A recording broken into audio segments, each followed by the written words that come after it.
Hello. I'm going through some interesting things here, and so I thought I'd share a bit, um, some of my ideas about what's going on.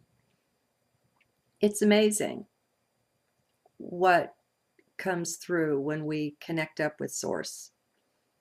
I'm constantly amazed by the journals as they come through. It's very strange, knowing that it's your hands doing the writing, but it's not your head where this stuff is being generated. It's very strange. We get so used to identifying with the mind. And so um, I journaled it, and I've mentioned a time or two how I was watching a Dimitri Halley video, as a matter of fact, and I had this experience where my higher self came through and basically said goodbye to 3D.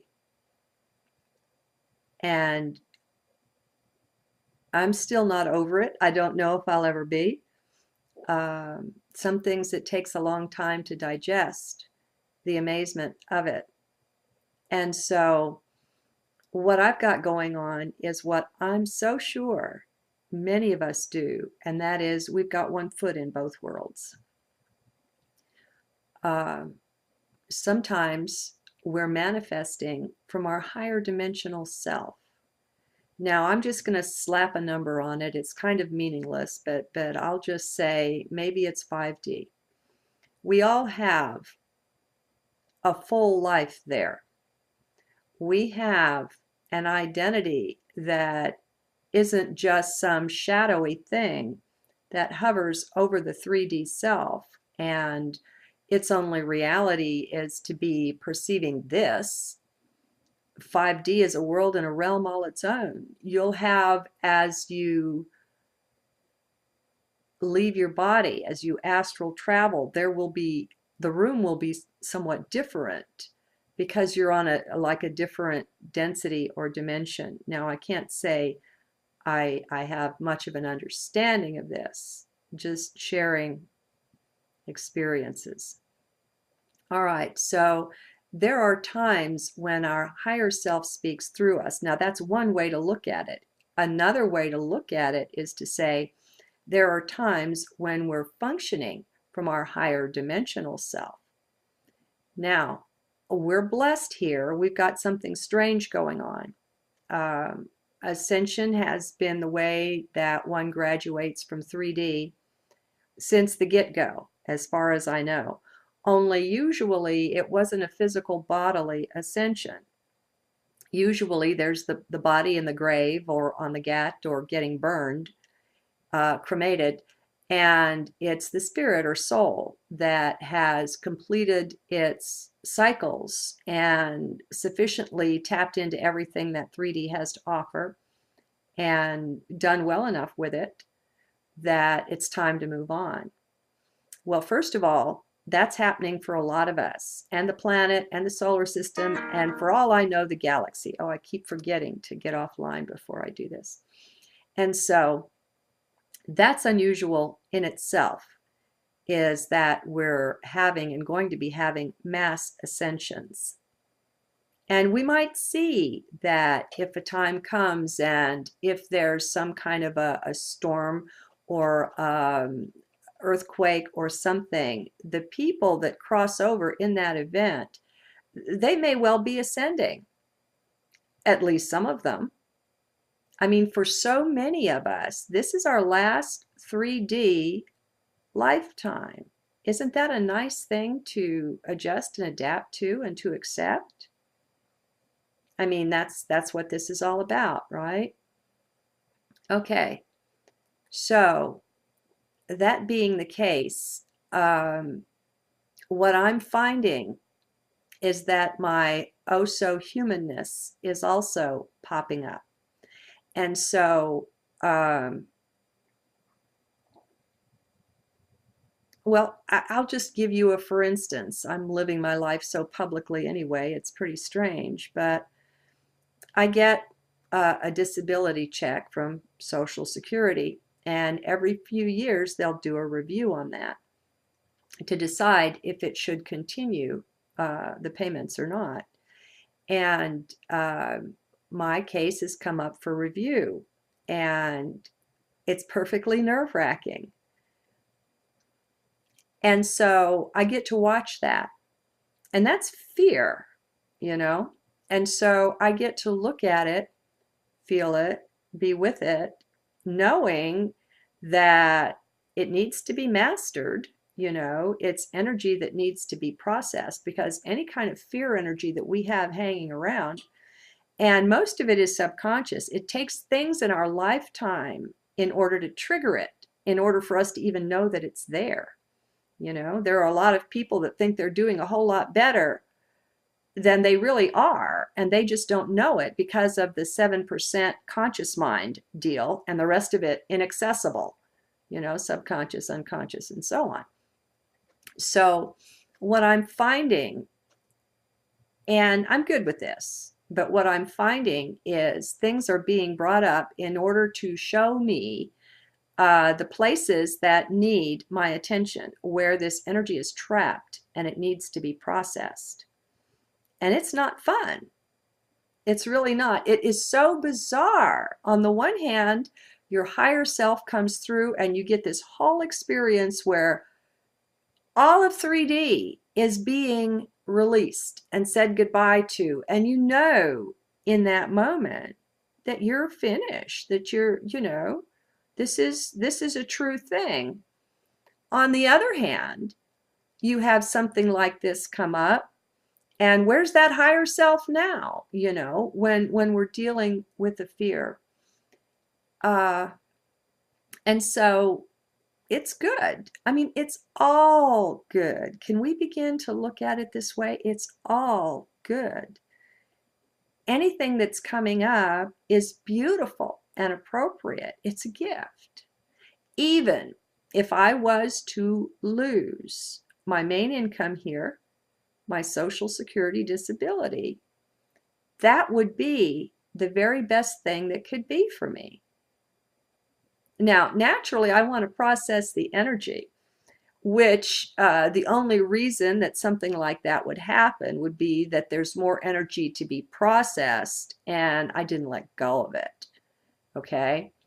But even so, as I've shared before, my way is to sit with it and to feel it, as nasty as it is.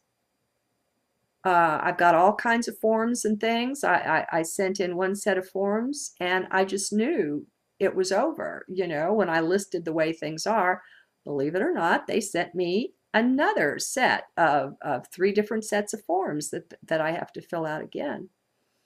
And I found that while I'd processed a lot of the energy with the first set of forms, obviously not all of it, or I would be perfectly calm now. And this wouldn't be a bother. I would be surrendered, in other words. And so this is attachment. When we're looking at fear, we're looking at attachment. And so it's important to see, just to see into it, you know, the who am I, the what am I, and to look at the underpinnings of these things that come up. Just look. That's all. I'm not doing anything, just being with it, with the intent to process it and not be afraid of it. And so what I did is I sat here and dreamed up the worst case scenario. And I think this is really cool. I mean, it helps me out. And so the worst case scenario would be that I would lose this.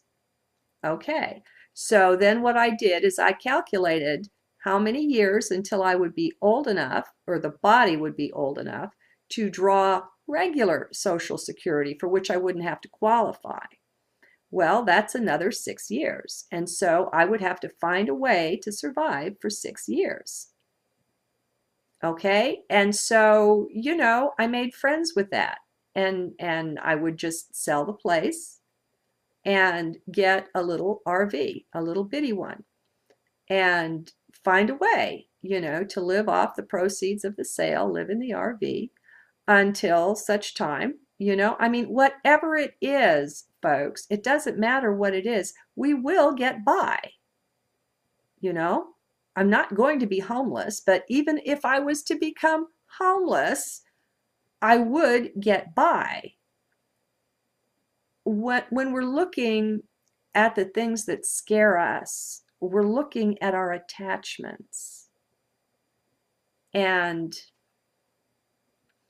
it's just useful, that's all.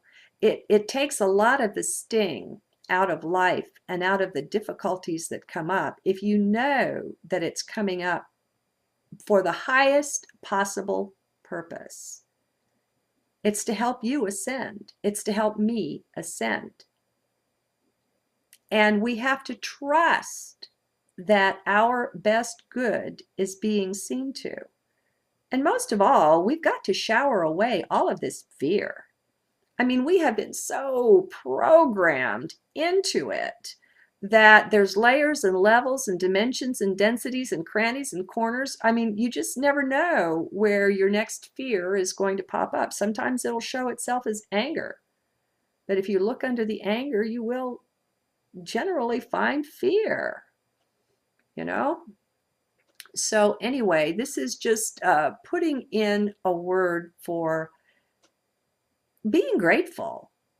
I mean, now I've got to admit, this is unusual for me. And it shows you that I do have a level of attachment to something here because I haven't yet embraced spirit with gratitude for this. You can offer gratitude for the punch in the nose that you get. You don't offer it to the puncher.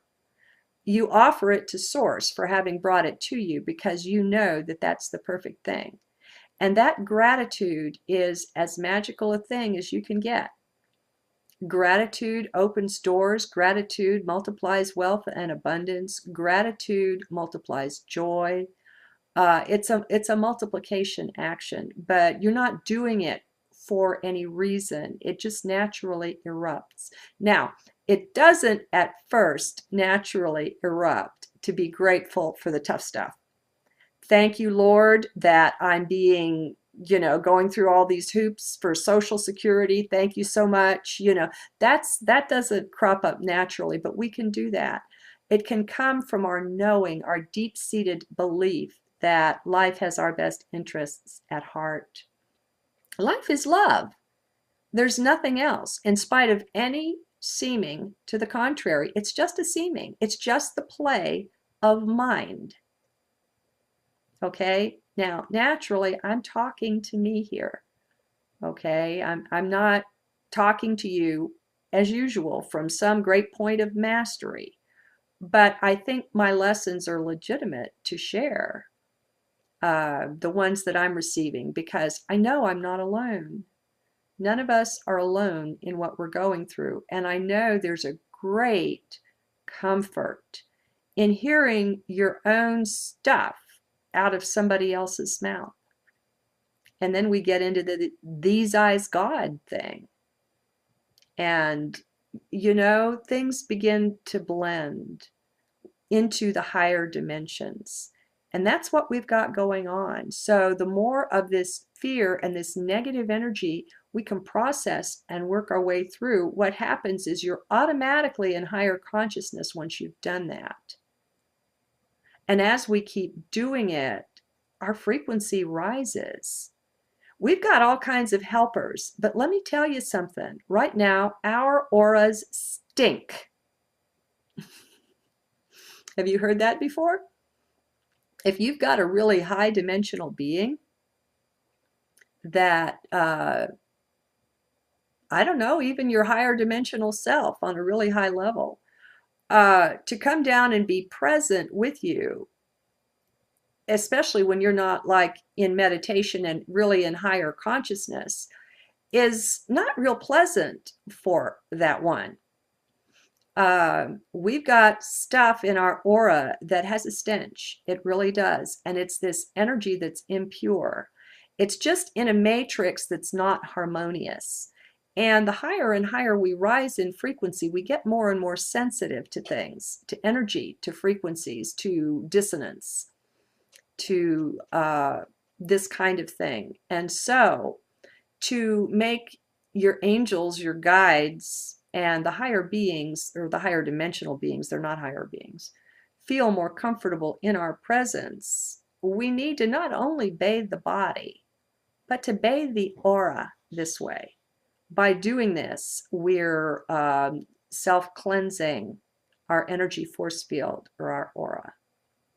Okay, there's something else I want to address, and it's got directly to do with ETs. I have been listening to, this is long enough. My videos have been getting mighty long. I think I'm going to stop this one and I'll start another one right away, and that way it won't be some great big long thing. Thank you guys. See you again soon. We connect up with Source. I'm constantly amazed by the journals as they come through. It's very strange, knowing that it's your hands doing the writing, but it's not your head where this stuff is being generated. It's very strange. We get so used to identifying with the mind. And so I journaled it, and I've mentioned a time or two how what I've got going on is what I'm so sure many of us do, and that is we've got one foot in both worlds. Sometimes we're manifesting from our higher dimensional self. Now, I'm just going to slap a number on it. It's kind of meaningless, but I'll just say maybe it's 5D. We all have a full life there. We have an identity that there was, I was watching a Dimitri Halley video, as a matter of fact, and I had this experience where my higher self came through and basically said goodbye to 3D. And I'm still not over it. I don't know if I'll ever be. Some things it takes a long time to digest, the amazement of it. And so what